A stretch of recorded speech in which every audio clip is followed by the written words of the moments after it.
Hey everybody, this is Reba Haas with Team Reba and the show Open House with Team Reba. Going solo today because Eric and I had competing done this later on.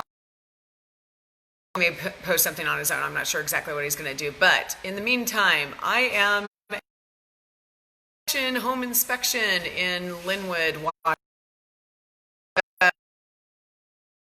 Need a home new construction because stuff goes wrong. It's get installed improperly. Worth having a second set of eyes by what they're looking for. If you've ever owned a home or home before, in the world would you know if what the you is?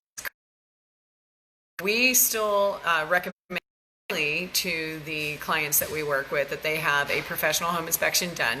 And what is also very useful when you're working with a real estate professional like myself, you can be represented in new construction purchases. And it's important to do so because in this particular instance for this client, we were able to help give guidance around situations that had to do with financing.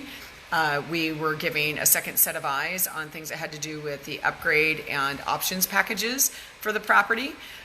We also, of course, made the recommendation of having a home, which right now I think because the construction was shut down for several months due to coronavirus. So you want to make sure that things are being taken care of correctly.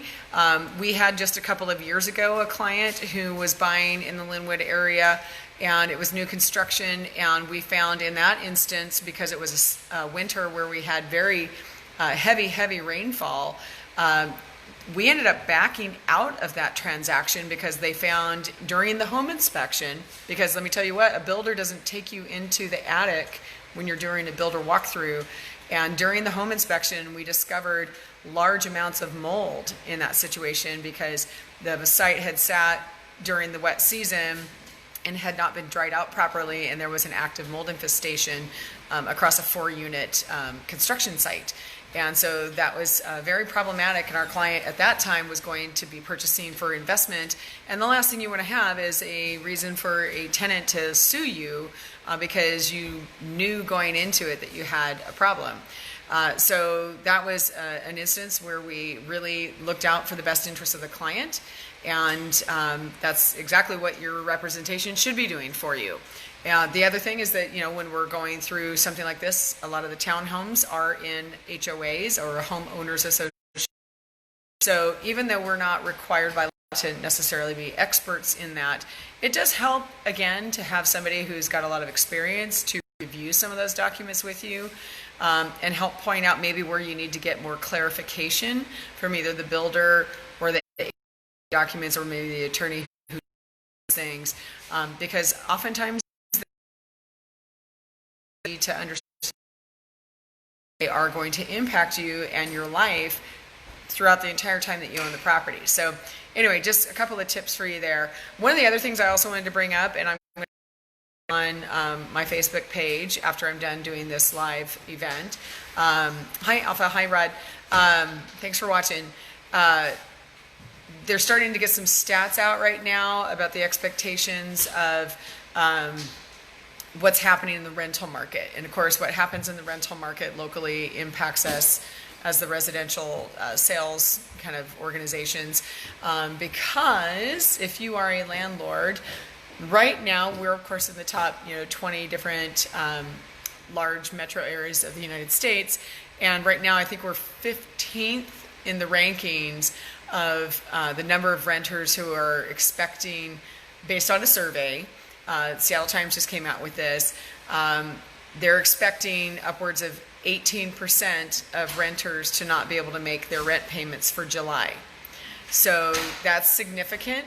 We have, over the last couple of years, as many of you have heard me talk about either on my radio show and podcast or here on a Facebook Live and in other postings, City of Seattle has had a lot of issues with some of the city council and the restrictions that they've been putting on landlords.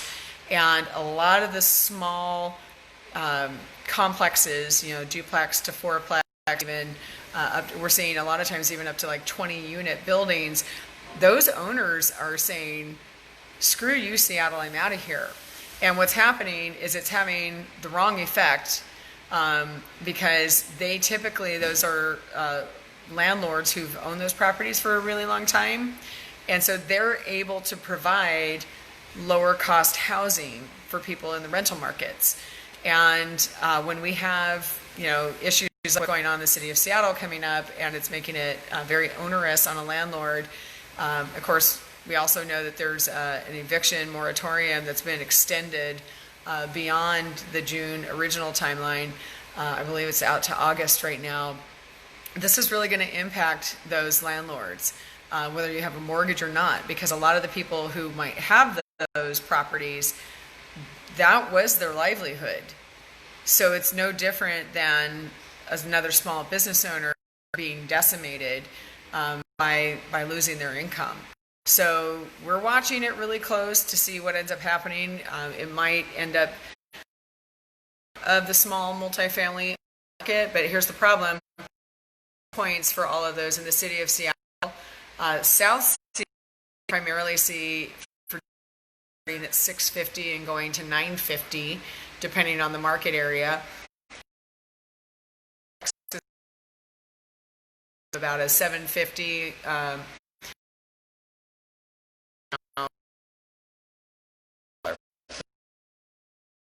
again, right? So if it's a old style Craftsman that was converted, or whatever. But we're seeing a lot of these different changes happening right now, and anyone who's buying these places, not going to keep those. You can't buy a 1.2 million complex or try to even begin to think will take $1,000 in rent per unit. It's just not, the financials don't work for it. So anyway, we're keeping an eye on it. We'll see how it starts to impact the marketplace. In the meantime, though, because interest rates continue to be so super low, we're still seeing large numbers of transactions going into pending status. I checked just before Facebook Live. We're just shy for a 7-day average or I shouldn't say average. It's for the as a total, just under 3,800 new pending transactions, and we have about 1,800 new listings. So again, buyers are still outpacing the number of listings coming on, which is why we still the market is still seeing fast, under contract and or multiple offer situations. So just be aware. Looking for someone who can give you. I will give an example of why it's really, really important to make sure that you have your pre-approval in advance. We have a gorgeous house over in Port Orchard that we have listed for a client. And so we're going to have a virtual open house because we still in public, so I can do a virtual kind of like this, which I will be doing this weekend. Here's a great example. Please go get pre-approved in advance. My team following up with all the people who've been looking at this property, and a guy who absolutely loves it. Get pre-approved. Maybe, and what that payment might look like, because he was probably using an online calculator and not actually the entire situation, and he can't afford it. So I'm following up with his agent, and shame on his agent too. I was like, what were you doing? She's like, well, he saw it online and then he wanted to see it, and then we sent him to the bank, and sure enough, the price point that our clients have. Well, that doesn't mean they need to sell him for less just because he can't qualify or payment. But it's too bad for him that this is what we warn our clients about: is don't go do the shopping ahead of time. You're going to fall in love with something that you can't buy, and then all you're going to be is disappointed. So that's exactly the situation. So I've got someone who's shown a property. I've got a client who's anyone and everyone who goes to see might be the buyer, but now I've got this guy who's not even fully qualified to be able to do it. So it's a lot of a waste of time for a lot of people, namely the buyer and the seller. So, and again, his agent should have had that verified before she even took him there. But it is what it is at this point. I hate that phrase, but what applies right now. And, but anyway, I'll be out there this weekend so you guys can get a inside. We do have a 3D tour of this beautiful home available as well. So out social media, and if you have any other questions or finance answer for you for my own information, you can reach out to me at Reba@teamreba.com. That's REBA. And then my phone is 206-910-3429. And then Eric, like I said, he's not on today because he's got another appointment going on. But Eric Osnes over at Homebridge Financial, he is at ericismybanker.com. That's ERIC.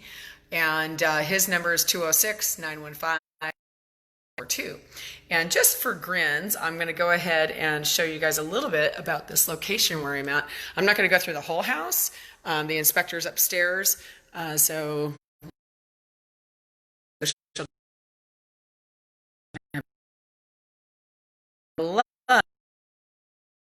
you see all my junk up here because I'm working while I'm doing all of this. But this is LTE is the builder here, and great townhouse with a lot of good features. They've got some really fun backsplash and a very different kind of design with the whole kind of pentagon, white cabinetry, the very popular great